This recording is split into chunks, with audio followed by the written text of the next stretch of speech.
Very happy to say that I'm back on Mr. Jones and I'm working on some front end parts, steering parts in particular.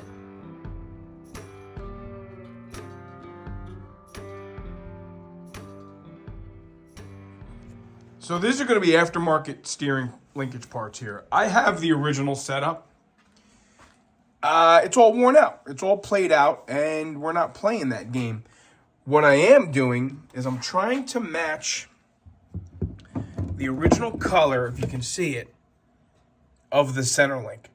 That was like a dark gray, and that's all I really have to go by. I was doing some testing with some spray paints, quite honestly. And there it is. It came black. So I scuffed it and wiped it with thinner. And I put a couple coats of this gray on it. It's got a little bit of a bluish tint, which is exactly what I wanted because that almost has like a slate color. That's it. I'm leaving it like that. That's how that's going to be. The rest of the steering linkage has been a little bit of a challenge in procuring. Joe's opted to go with all Moog stuff, which is great. We have yet to procure correct outers. The outer tie rod ends that he got online here, you know, they just don't have any provisions for grease fittings at all. They don't even look correct, so we're not using them. This is a Moog idler arm. Doesn't look like the original either, because the original has this nut here on the bottom. But I feel like form follows function here. We got to have this car where it's a safe, reliable, operational car. But I have to clean these parts up because this is not supposed to look like this. So let's see what I can get done. And I promise you at the end of this particular chapter, we'll have steering linkage in here. The steering box rebuild kit is on its way. So we're going to follow suit like Big J did, and we're going to rebuild the steering box here.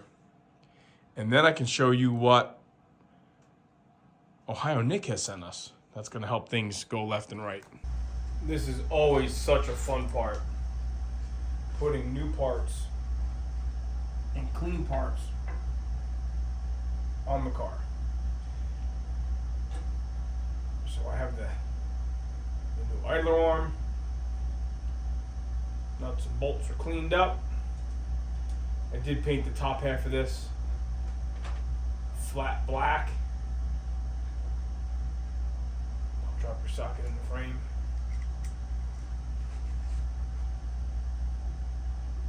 Game of operation here, right? All I can do now, because we're still waiting for some other parts, all I can do is hang the center link.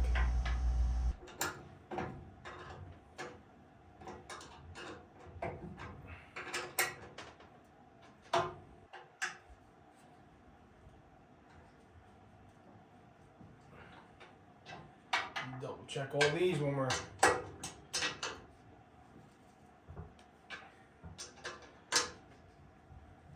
click.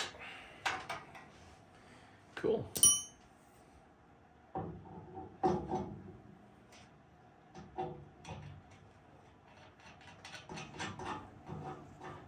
I want to bend the cotter pins over the way they did it at the factory, and I'm sure you've seen a lot of people do it just with a, oversized socket. You don't bend them over and all of the sideways. Just kind of take this bad boy.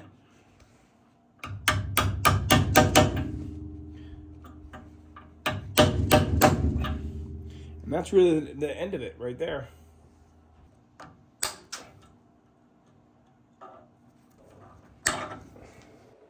I'm excited for this part. I'm going to rebuild the steering box out of the Mr. Jones W-31 project. This is, in fact, the original steering box. 77th day of 69, this box was cast. And you can see here, 85th day of 69, the cap was cast. This is a rusty piece of you-know-what, guys. Sure. It won't be when I'm done. Joe ordered me this rebuild kit. It's got all the bits and pieces that are going to make this thing work just fine. So get a good look at it now. Going to start taking it apart, I guess, a little bit. And it, like most things on this car, will come out much, much nicer looking than this. I must say I do a very good job at sparing you viewers the tedious processes that I go through to just clean stuff that I swear it's for our benefit only. But here we are. I have all the parts kind of obsessively cleaned. The box has been blasted. I taped everything up, trimmed all the tape so I wouldn't get any sand in the box. And then I polished the machined areas that would have been after casting, just because I wanted to. I have all the parts ready to go. Yeah, I know we didn't need to do that kind of stuff, but I like to. Sometimes life just gives you the opportunities to provide yourself with your own therapy, and making rusty crap that is just literal garbage shine, kind of therapeutic. All right, well, this is about as good as it's going to get, and everything is really thoroughly cleaned. I even went and cleaned up some of these shafts like we did on the crankshafts, you know, with some wet sandpaper. This Pitman shaft here, less than ideal, but it's what I have, and that's how it's going together. I'm going to apologize in advance.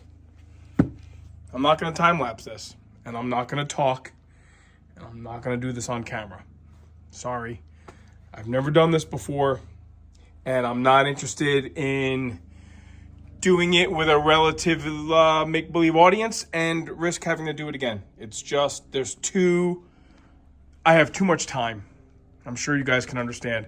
I have too much time in cleaning these parts and detailing these parts and making everything the way I want it to, you know, treat it like a game. It's very much not a game. So, maybe I'll snap some pictures along the way. But, you know, again, we don't pretend to be a how-to channel. We just like to show what we're doing. And I guess just like the lifter video, if somebody has any questions after I'm done, between John and myself, I'm sure we can pretty, you know, comprehensively and effectively answer them. But, you know, you got to know your limitations. And my limitations are such that I don't want to do this distracted. So, all right, duly noted. Here I go. All right, let's go back out to the shop here. I know for a lot of people who haven't seen us in a week or so, I've been working. Let me show you what I've been doing here. Just had to email a viewer from California who was asking about specs on the coil spring compressor tool. He emailed almost a week ago, and I just got to him today. What am I working on, people? Well, headers are on spare parts. Had to do a little bit of modifications to get them to clear that starter, and I think today I'll mess around with getting the wiring on the starter. Get the driver's side header on for good. A lot of little things. Parking brake assembly for Mr. Jones, kind of soaked in that rust juice that we love, anti-rust juice. That's kind of ready to go.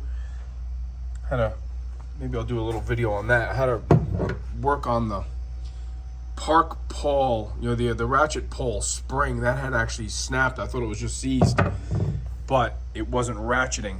And I really want to use this original one here just because I want to do that. That's what I'm going to do.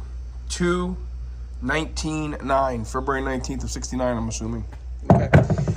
Sway bar bushing brackets and links are here. Sway bar bushings are here. New steering joint for the bottom of the steering shaft is here. Not exactly original looking. You know, this one has a wire connecting the two terminals. This is a big bracket here. Might make some modifications to that. Today's plan will be to mess with the sway bar because I want to get that on. I've been working on the intermediate shaft. The boot here is obviously no good. Joe's got that coming. We'll do a little tutorial about putting that together and servicing the U-joints at the top of that, which is really not that big a deal. What's going on under here? You have not seen the tie rod ends. in place. So inner and outer, adjuster sleeves, all Moog stuff. Not NOS, not restored original stuff, it's all Moog. So we're gonna have Moog uppers, Moog lowers, Moog inners, Moog outers. And with any luck, everything happens today swimmingly and the steering box goes on. Along with the intermediate shaft, I can get that put back together.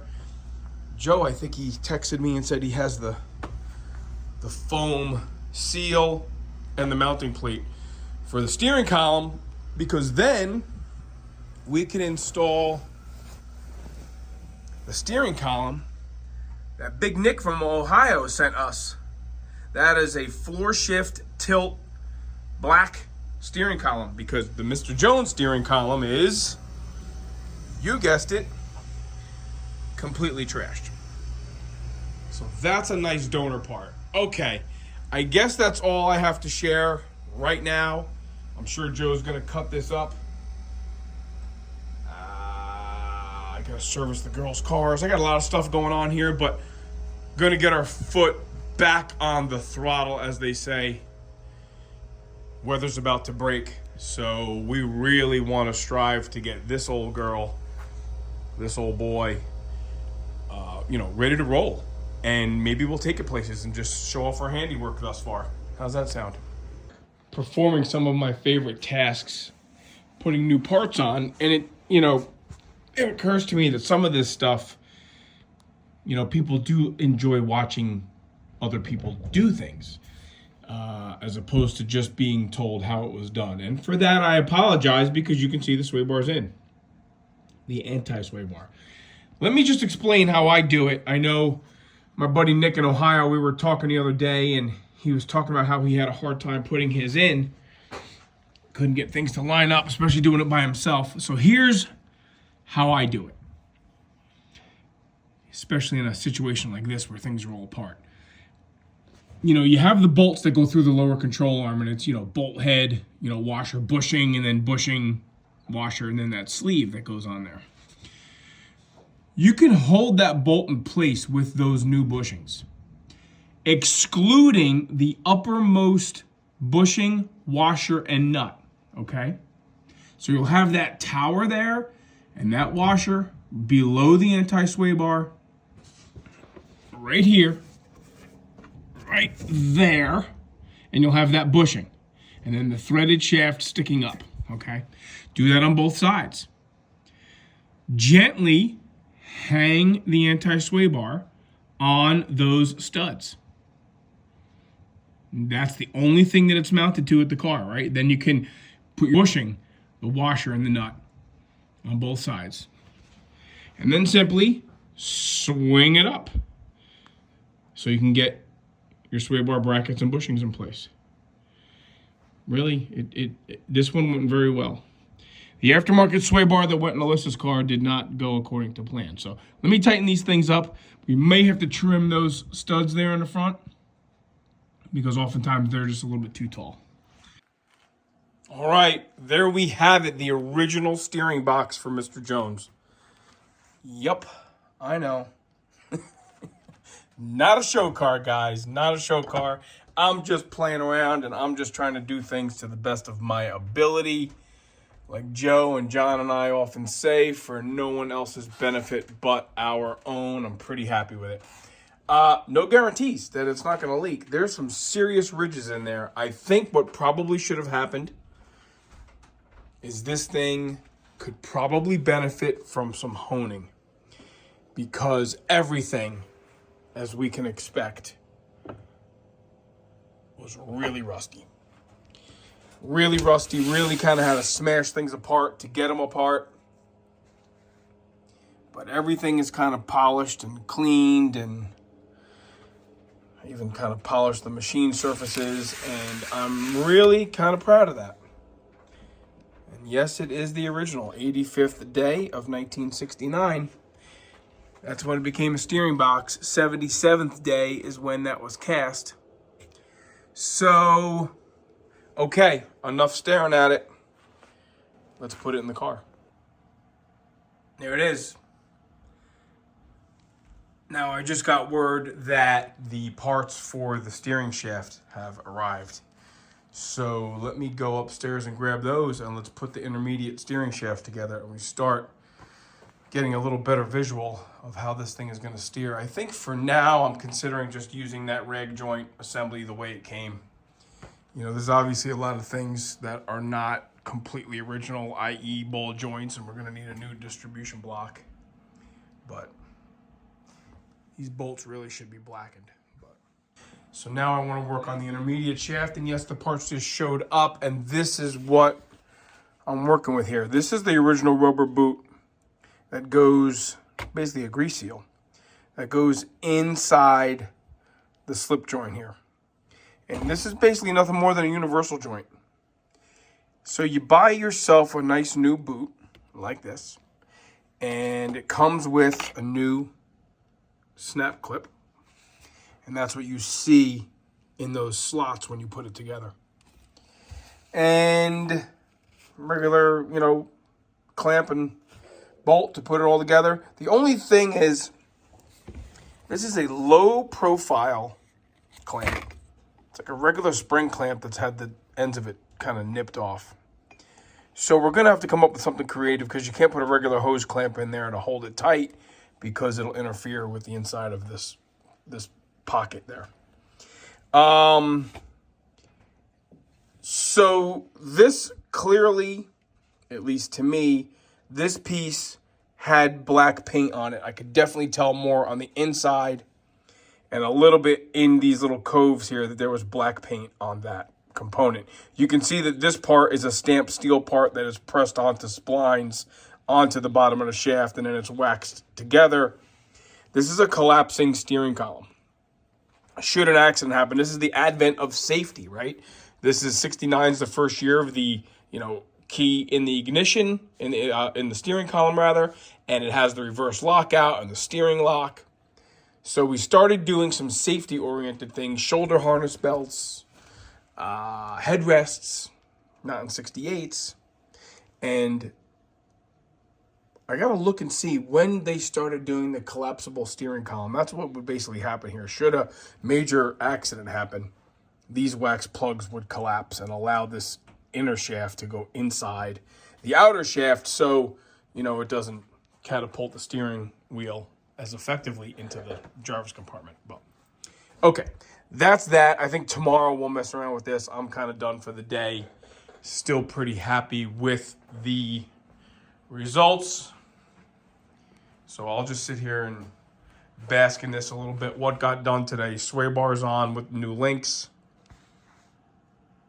and steering boxes assembled and installed in the car. We are making progress. It's looking like something now. I'm going to go ahead and cut this spring clamp off of here. The only proper way to install a new clamp like this is to actually either separate the shaft here or drive this pin out. And driving this pin out can prove to be a little bit difficult at times, and then you have to expand the clamp and slide it over this larger diameter section here. Again, in typical Mr. Jones fashion, we don't have much to lose, so I'm just going to cut this clamp off, cut this boot off, and let's just reevaluate. Okay, better plan. When you have a hydraulic press, why would you mess around doing it another way? You're not going to knock this out effectively with a punch and a hammer and a vise. This thing is in there. So, you know, the old socket and extension, whatever you got to use to push it out of place, that's fine. I don't know how I'm supposed to get this clamp off without destroying it anyway, because you can't grab it anywhere. So that's gone now. So let's slide the new boot on and figure out a way to clamp it on there, maybe with just some baling wire, something low profile, so we don't have any kind of, you know, restrictions inside this end here. Let me come up with something. Why can't you just simply zip tie it in place? As long as you keep the lock for the zip tie in line with the pin, it's going to coincide with the void inside that cup. It's on there good enough. It's not oil, it's wheel bearing grease that goes in there, so I think it's going to work just fine. Okay, there it is. It's really not that big a deal. Except you want to pay attention. Obviously, when I pushed on that pin, let me pull this keeper out of here and show you guys one more time. When I pushed on that pin, I created a little bit of a tiny knurl on the edge. You couldn't even see it, but I could feel it now. I'm assuming it's from when I did that it wasn't from, you know, just wear and tear and age. But these caps kind of have a little bit of a sweet spot where they want to spin. Now, these things don't spin round and round and round like that. They just don't. This keeper goes in here and holds these caps kind of spread apart so they're in against the sides of this cup here. And you just want to make sure that where you have these cubes, there's no restriction there. Obviously, if I were to take this out and try to spin this, take the keeper out and try to spin this around and around, I'd feel like a detent, but it's not how that works. So there's obviously some inherent wear either in the cap itself or definitely in that pin along with it. But we're going to pack that with grease. We're going to call that good. I'm going to put this baby all back together. You can definitely see how that zip tie is. I got that thing cranked and it's holding down on that rubber boot just fine. I think it's going to be fine. I mean, it's the only zip tie on the car right now, and you guys saw it here first. Cool. I mean, they name drag races after zip ties, right? Zip tie drags. Let's pack it up with grease and reassemble it finally. And there you have it. That's a restored intermediate shaft for the steering. I'm leaving it bare metal because I want to. And I want to see the original like whitish yellow wax plugs here. This is the aftermarket rag joint. You can see that it is different than the original. I got to do a better job at looking through the camera and not looking at what I'm doing actually. But you know what? We're going to consider that, like John likes to call it, a wear part. So we're just going to leave it the way it is. And here's our restored boot with the new clip in there. Again, bare metal. There was definitely no signs of paint on this thing anywhere. And this, like I said, the backside of that was painted. So now, if we take this bad boy, you know, there's a flat side everywhere. So you really can't kind of mess this up. You know, the flat side for that shaft, see if I can show it to you, is right there at the 3 o'clock position. So this thing is going to go just like this. Okay, and then that's going to be like that. That might actually be supposed to be the nut side up, but we might leave it like that for a cleaner look. I'll have to check the manual. Okay, now we don't have that completely set as far as the steering box adjustments. But there we go. We're starting to look like, man, more and more parts are going on, and I'm more and more happy. I am going to put a little rag under there or something, though, because God forbid we scratch something on Mr. Jones, right? We don't want to do that. All right, I'll put a rag there, and guess what I'm going to do now? My second favorite thing, and I'm not even kidding. I'm going to get outside and start doing some spring yard work. That's another thing that really makes me tick. What am I working on here that I'm not including you people in on? I'm prepping this steering column that Big Nick in Ohio sent us. The only catch is, pretty sure this steering column is from an automatic. That tab on the end of it is not the same for 4-speed, and the shape of this housing is not exactly the same. It will suffice for now because our original steering column is really in rough shape. And we just want to get this car to steer so we can move it around right now. These are the parts you're going to need. The left and the right side of the mounting flange for the steering column that goes against the firewall, along with the clutch rod boot.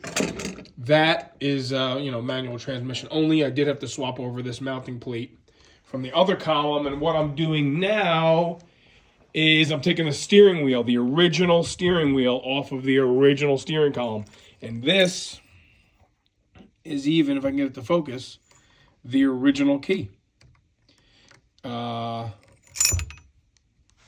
Just really rough. Just really, really, really rough. So let's get the steering wheel off. We got a little bit of rodent chew marks here. Steering wheel is obviously not even straight. Look at that bend in it. So we're going to be in the market for another one of these sport wheels, I'm sure of it. And we may or may not rebuild this steering column, you know, for the final version. But in the meantime, let's get the steering wheel off so that I can get it, you know, onto that steering column. And I'll probably not attempt to hook it all up in here until I have a hand, because there's a lot of time in here. And I certainly don't want to go dropping stuff and scratching stuff, because that's not what I want to do at this point of the game, right? In typical Mr. Jones fashion, even the steering wheel didn't want to come off. You know, and I have all the tools. I have a steering wheel puller. I even have the, you know, the horn plate to push against the black mounting plate behind here so you can get the little snap ring out. Have all this stuff. And nothing wants to come apart. But it's apart, and this is the original steering wheel for the car. All right, the plan for this afternoon is to get the steering column in. I want this car to steer now. I believe that I had put a deadline of March 17th, maybe, to get the car on the frame when we started restoring the frame. And what did we do? We dropped the body on the frame New Year's Eve, right? And then I said, well, let's get it on some wheels by then. And here I am saying, now I want this thing to steer. I want to be able to open the door, reach in there, turn a steering wheel, and that is in turn going to turn the front wheels, almost automotive-like. So here's the parts. Here's what I want to do. Now, I'm kind of thrashing here. I'm a little bit under the gun. Joe's on me to get this done so that it can be part of this video that's coming out. And I agree, because we have a lot of steering related stuff that we had covered in this video. And we want to include, you know, the icing on the cake, let's say. There it is. The steering column is installed. I really have to figure out what this is from. See how this shift linkage right there is straight? That's not how it is on my car, on Alyssa's car, even on the Rally outside. They have something more like this. They all have that. See how it's offset?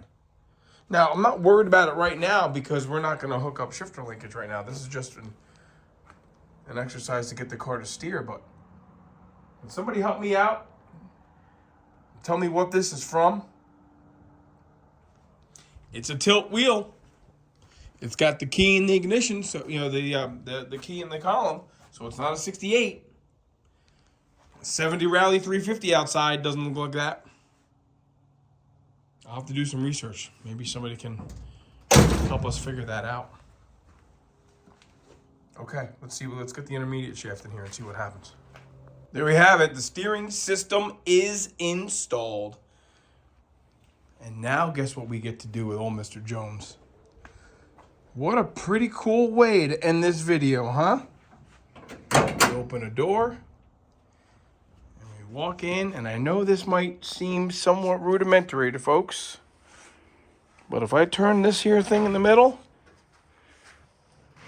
look what happens out there. There we have it.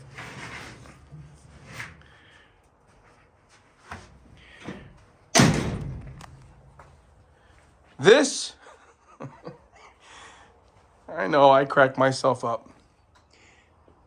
This is a true roller, guys. This is a true roller. Mr. Jones is back to being a roller.